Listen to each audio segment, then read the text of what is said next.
Olá, bom dia! Essa é a nossa retrospectiva 2017. Os fatos que marcaram o ano na tela da TV Difusora. Feminicídio. Mais de 30 mulheres mortas no Maranhão em 2017, número superior a 2016. E o ano termina sem a regulamentação de serviços como o Uber no Maranhão. E o adeus a João Chiador.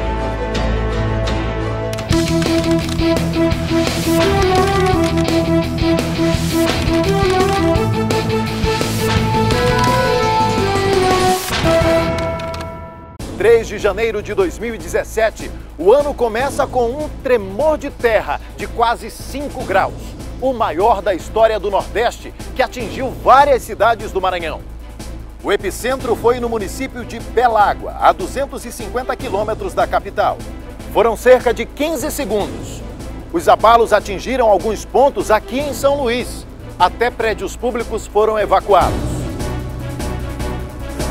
Do Maranhão para os Estados Unidos. Esse era o destino do maranhense Eduardo dos Santos. Mas o furacão Irma, que deixou 28 mortos no Caribe, mudou toda a sua viagem. Em uma rede social, ele descreveu os momentos assustadores que passou. Os ventos eram muito fortes, as plantas balançavam muito, mas não teve tanta chuva, pelo menos no local onde a gente está. De férias na Argentina, este casal maranhense morreu em um acidente quando estava dentro de uma van de turismo na região próxima a Mendonça. A colisão entre o veículo e um caminhão causou também a morte de outros 2 brasileiros. Uma das vítimas, a técnica de telefonia Rosália Bordalo, faria aniversário no dia seguinte.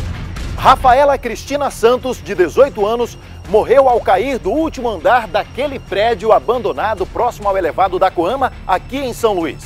Neste vídeo gravado após a queda da jovem, é possível observar que no local haviam mais pessoas. Muitas vozes são ouvidas durante a gravação. Não mexe não nela não. A estudante, recentemente concluído o ensino médio, sonhava em ser arquiteta. A caminho de Teresina, o empresário Fábio Vitor morreu em um acidente na BR-135, um pouco depois do município de Bacabeira. Ele pilotava esta moto quando colidiu com um veículo que estava na contramão. O acusado era um senhor de 65 anos que se apresentou dias depois à polícia como o motorista que atropelou Fábio. Ele, que já respondia pelos crimes de estupro e venda ilegal de combustíveis, responde o processo em liberdade. Um acidente com este micro-ônibus deixou 4 pessoas mortas e 15 feridas em São José de Ribamar, região metropolitana de São Luís. Se não fossem os proprietários aqui do bar, os garçons, os funcionários daqui dos bares, não tinha mais gente morta, porque os pessoal se reuniram e levantaram o ônibus. Só que não teve mais gente. Quem com o ônibus escorregou, imprensou no meio fio, não teve condição de salvar mais gente. 5 jovens. Eles tinham entre 17 e 25 anos. Todos a caminho do interior do estado, em pleno sábado de carnaval. Essa história aí desse acidente que tirou a vida de 5 jovens foi uma fatalidade. Nós estávamos em viagem, eu e o cinegrafista Vanderlei Ramos, a gente estava em Imperatriz realizando um trabalho, viríamos para São Luís, estávamos no trajeto, passando pelo entroncamento, quando nos deparamos com esse trágico acidente, muitas pessoas, questão de segundos que havia acontecido esse acidente. Cobrir tragédia nunca foi para mim uma tarefa das mais fáceis. Eu, de repente, às vezes não sei como abordar a família, não sei como abordar as pessoas. Você vê, de repente, uma mãe chorando, um parente chorando, alguém que está sentindo uma dor muito grande. E você chegar naquele momento para extrair a informação é uma linha muito tênue. A gente tem que ter respeito pelas pessoas, ao mesmo tempo, o dever de cobrir jornalisticamente aquela informação para repassar nos veículos, seja na televisão, no rádio ou na internet.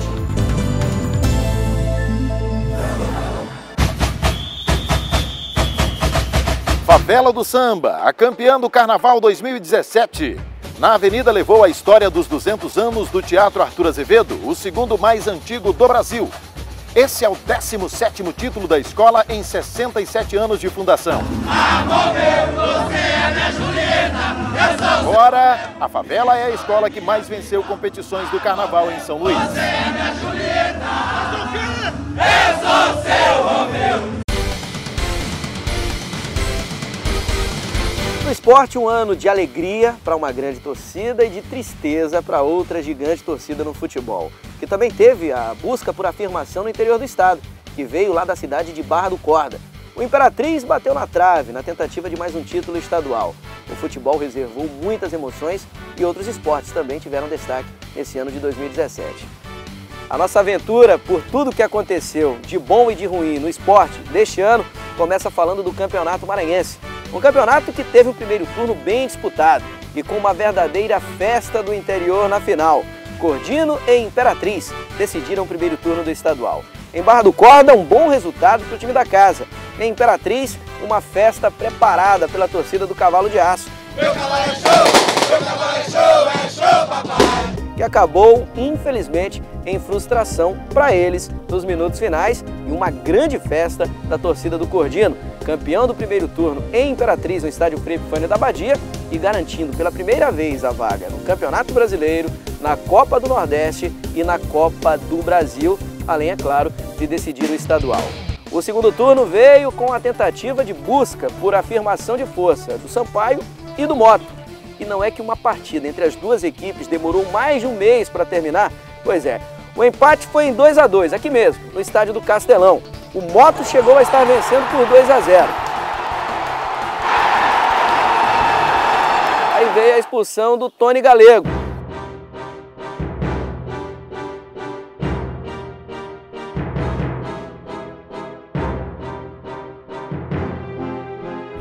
E um segundo tempo irrepreensível do time do Sampaio Corrêa poderia ter até virado.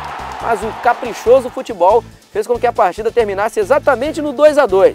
Esse resultado levou a uma decisão favorável ao Moto em São Luís, no TJD, e favorável ao Sampaio no Superior Tribunal de Justiça Desportiva, lá no Rio de Janeiro, o que garantiu o Sampaio na final do segundo turno. O título veio diante do Cordino e na decisão em Imperatriz, o Sampaio Corrêa voltou a ser campeão estadual após 3 anos. Só que na Copa do Nordeste, os times do Maranhão não tiveram o mesmo resultado do Sampaio, conquistando o título estadual. Os times outra vez ficaram na primeira fase. O Moto não foi bem, conseguiu uma campanha apenas razoável, e o Sampaio Corrêa, time que tinha grande expectativa e vinha de um rebaixamento da Série B para a Série C, também foi eliminado na primeira fase. Outra vez, 2017 foi um ano de uma Copa do Nordeste frustrante para Sampaio e para Motoclube. No ano que vem o Cordino está na pré e o Sampaio vai tentar de novo, quem sabe passar da primeira fase na competição. Ainda tivemos um duelo entre Sampaio e Moto que não terminou depois do apito final. A festa foi do Moto. Durante 90 minutos, o time Sub-19 comemorou o título de campeão estadual. Só que depois do jogo, uma grande confusão. Reclamação dos jogadores com a arbitragem. E aí, 2 policiais acabaram atingindo o técnico do Sampaio Sub-20 com spray de pimenta. Depois do Campeonato Maranhense veio a Série C do Campeonato Brasileiro. O Castelão, claro, continuou sendo a casa das equipes maranhenses. O Moto entrou na competição com muita expectativa. Vinha da conquista da vaga no ano passado para a Série C e a torcida aguardava com ansiedade a volta do Moto ao cenário nacional. Só que quando a bola rolou, a situação ficou complicada, dentro e fora do campo. Fora do campo, com salários atrasados, e dentro dele, com os resultados que não vieram. O que culminou com, na última rodada, o Moto tendo que vencer lá em Fortaleza o time da casa, no estádio Castelão, e torcer para que o Sampaio Corrêa vencesse o seu jogo aqui.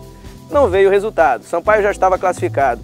Perdeu em casa e lá em Fortaleza o Moto não conseguiu passar pelo tricolor cearense e infelizmente em 2018 está de volta à Série D do Campeonato Nacional. Tristeza rubro-negra então na Série C. Vou falar do Sampaio, claro, que conseguiu acesso, grande campanha, vencendo o Volta Redonda na decisão. Só que antes, eu gostaria de relembrar como foram as trajetórias de Maranhão e Cordino na disputa da Série D. O Cordino pela primeira vez participou do Campeonato Brasileiro, claro, pela boa campanha que fez na temporada anterior e fez uma competição razoável. O Cordino tem problemas com o estádio, não passou da primeira fase e serviu mais como aprendizado para o time que é comandado pelo artilheiro Ulisses. Já o Maranhão superou as expectativas e bateu na trave o acesso do Maranhão. Por muito pouco, o Maranhão não teve a perda do Moto na Série C e o acesso de uma outra equipe para ocupar essa vaga, que era o Maranhão Atlético Clube.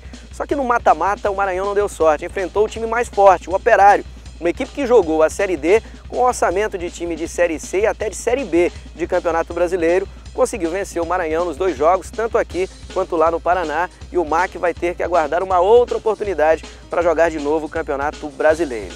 Agora vamos falar de alegria, e o palco não poderia ser outro, foi aqui, no estádio do Castelão, palco das grandes conquistas do Sampaio Corrêa, que veio mais uma. Com direito a casa cheia, festa desde cedo, nas redondezas aqui do Outeiro da Cruz, com a torcida chegando, empolgada, e essa empolgação ficou muito grande após o resultado que o Sampaio obteve jogando lá no Rio de Janeiro, no interior, em Volta Redonda. O jogo era equilibrado, o Andrei, recém-contratado pelo Sampaio, fez esta defesa no chute do Marlon, ele vai buscar a bola no ângulo, uma defesa inacreditável, só foi possível mesmo porque você está vendo, ele foi buscar a bola no ângulo, mandou para escanteio, só que na cobrança desse escanteio veio o gol da vitória do Sampaio Corrêa. O Sampaio venceu lá por 1-0 em Volta Redonda e aqui em São Luís precisava só do empate para garantir o acesso e o retorno para a Série B. E retornar para a Série B um ano depois de cair é complicado. A maior prova é o Fortaleza, que demorou 8 anos para subir de novo e jogar a Série B do Campeonato Nacional. Retornou esse ano com o Sampaio Corrêa.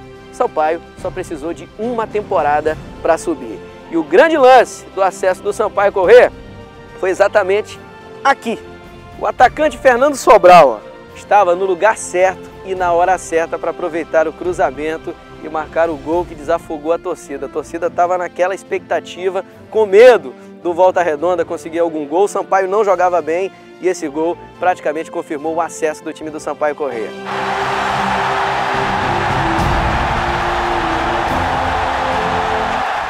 Mas depois do gol ainda teve o gol lá do Volta Redonda, na outra rede. O Volta Redonda ainda empatou a partida, os minutos finais foram de muita emoção no Castelão, só que no apito final veio a festa e o retorno triunfal do Sampaio Corrêa, que deu a volta por cima e voltará a representar o Maranhão na Série B, está de novo entre as 40 melhores equipes do futebol brasileiro.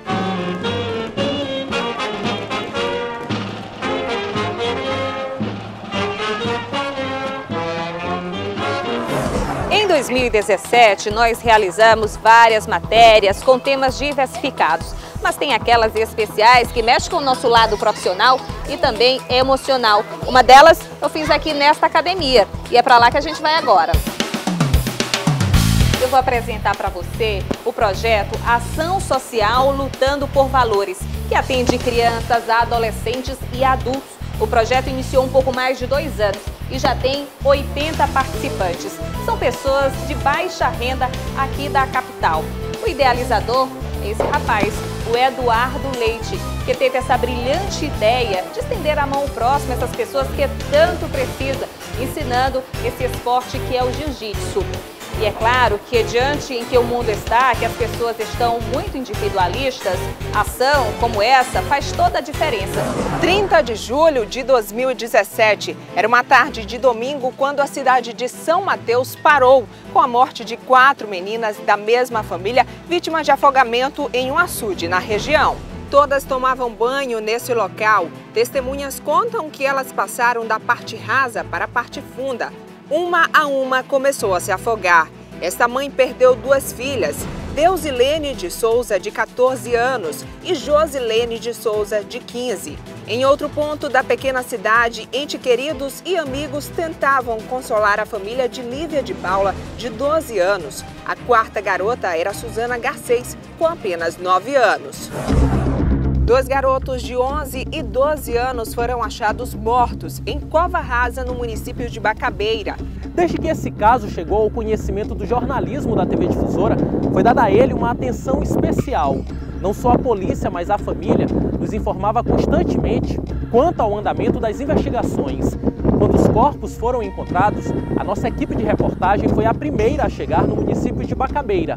O repórter cinematográfico Rogel Nunes acompanhou com exclusividade quando um dos suspeitos, um senhor de 78 anos, identificado como Antônio Coelho, mais conhecido aqui na região como Antônio Baixinho, apontou onde os jovens foram enterrados, em uma área de mangue de difícil acesso em uma cova rasa. As vítimas estavam com as mãos e os pés amarrados. De fato, um desfecho muito triste para as famílias que tinham esperanças de encontrar as vítimas com vida. Sem dúvida alguma, esse caso merece destaque nesta retrospectiva. As mortes dos adolescentes Roberto e Erisvan chocaram muito toda a população. Em menos de uma semana, 2 casos de pescadores desaparecidos aqui no Maranhão foram investigados pela Capitania dos Portos. O primeiro aconteceu quando 4 pescadores saíram das proximidades da Ponta da Areia nesta embarcação.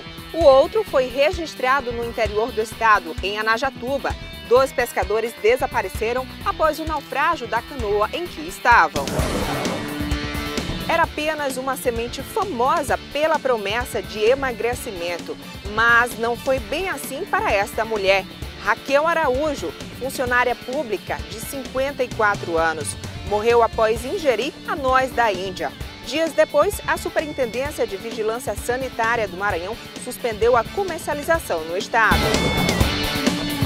Um espaço para receber crianças com patologias neurológicas é a Casa Niná, uma referência e modelo para o país nos cuidados a crianças com microcefalia. O lugar conta com quase 60 profissionais com mais de 1.200 atendimentos por mês.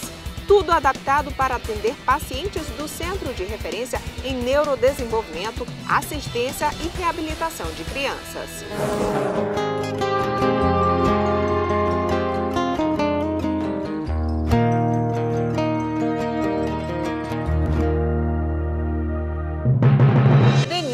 Alcione, Cristiane, Priscila, Nádia, Rosane e tantas outras mães que tiveram histórias de vidas contadas em uma série de reportagens especiais. Mulheres com responsabilidade de gerar vidas, batalhas diárias e vitórias de mães de crianças especiais. A separação de mães que cumprem penas em presídios e mães que educam os filhos sem a presença dos pais.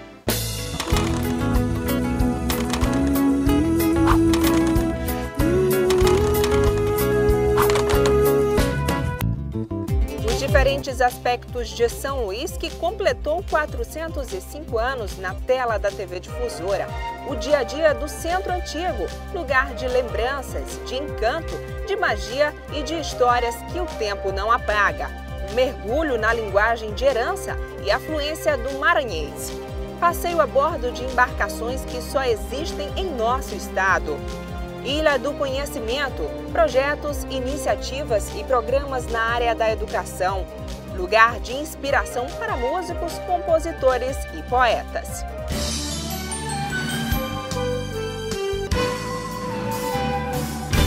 A educação também teve destaque especial. Essa que sempre foi um dos maiores desafios a serem superados aqui no estado. A média de analfabetismo e a valorização de professores da rede pública. Mudanças em escolas de taipa e estrutura inadequada no interior do estado. Alfabetização na terceira idade. Histórias como a de Dona Delmira, de 84 anos, que voltou à sala de aula. A esperança é a última que morre, né? E aí tem esperança de crescer mais. Só que não fez no tamanho. E a ansiedade de profissionais, alunos e familiares à espera do funcionamento em escolas em tempo integral.